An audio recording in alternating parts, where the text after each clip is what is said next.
అహ్మదాబాద్లో గురువారం మధ్యాహ్నం జరిగిన ఎయిర్ ఇండియా విమానం కుప్పకూలింది. ఈ ఘటనలో విమానంలోని 229 మంది ప్రయాణికులు, 12 మంది సిబ్బంది సజీవంగా అగ్నికి ఆహుతయ్యారు. అదే విమానంలో ప్రయాణిస్తున్న కుటుంబం మొత్తం అహ్మదాబాద్ విమాన ప్రమాదం బలికొంది. అహ్మదాబాద్లో జరిగిన ఎయిర్ ఇండియా విమాన ప్రమాదంలో రాజస్థాన్కు చెందిన 10 మంది మృతి చెందగా, వృత్తిరీత్యా లండన్లో స్థిరపడాలని బయలుదేరిన డాక్టర్ ప్రతీక్ జోషి, ఆయన భార్య డాక్టర్ కోమి వ్యాస్, వారి ముగ్గురు పిల్లలు మిరియాయ, నకుల్, ప్రద్యుత్ మృతి చెందారు. వీరిని రాజస్థాన్లో బన్వారాకు చెందిన వారిగా గుర్తించారు. ప్రతీక్ జోషి, అతని భార్య కోమి వైస్, వారి కవల కుమారులు ప్రద్యుత్, నకుల్, పెద్ద కుమార్తె మిరియాగా గుర్తించారు. ప్రమాదానికి ముందు ప్రతీక్ జోషి కుటుంబం విమానంలో తీసుకున్న సెల్ఫీ ప్రస్తుతం సోషల్ మీడియాలో వైరల్ అవుతుంది. ఎంతో ఆనందంగా కుటుంబంతో లండన్ వెళ్తున్న ప్రతీక్ జోషి అక్కడ ఫ్యామిలీతో ఉండాలని ప్లాన్ చేసుకున్నాడు. ఇక భార్య కోమి వైస్ తన డాక్టర్ ఉద్యోగాన్ని కూడా వదులుకొని పిల్లలు, భర్త దశలతో కుటుంబంతో లండన్ బయలుదేరింది. కానీ తానొకటి తలిస్తే దైవం మరొకటి తెలిసినట్లు విమానం ప్రమాదం మొత్తం కుటుంబాన్ని బలి తీసుకుంది. ఈ హృదయ విదాకరణ ఘటన ప్రతి ఒక్కరిని కన్నీరు పెట్టిస్తుంది. విమాన ప్రమాద మృతుల్లో రాజస్థాన్కు చెందిన వారు మొత్తం 10 మంది ఉన్నారు.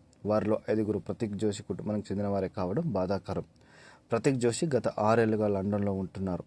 అక్కడ సాఫ్ట్వేర్ ఉద్యోగం చేస్తున్న ఆయన ఇండియాలోని భార్య, పిల్లలను లండన్ తీసుకెళ్లి అక్కడ స్థిరపడాలని కలలు కన్నాడు. కానీ ఊహించని ప్రమాదంతో ఆ కుటుంబం ఆశలన్నీ కరిగిపోయాయి. వారి ముగ్గురు పిల్లల్లో 2 5 ఏళ్ల కవలలు, పెద్ద కుమార్తె మిరియాకు 9 ఏళ్లు.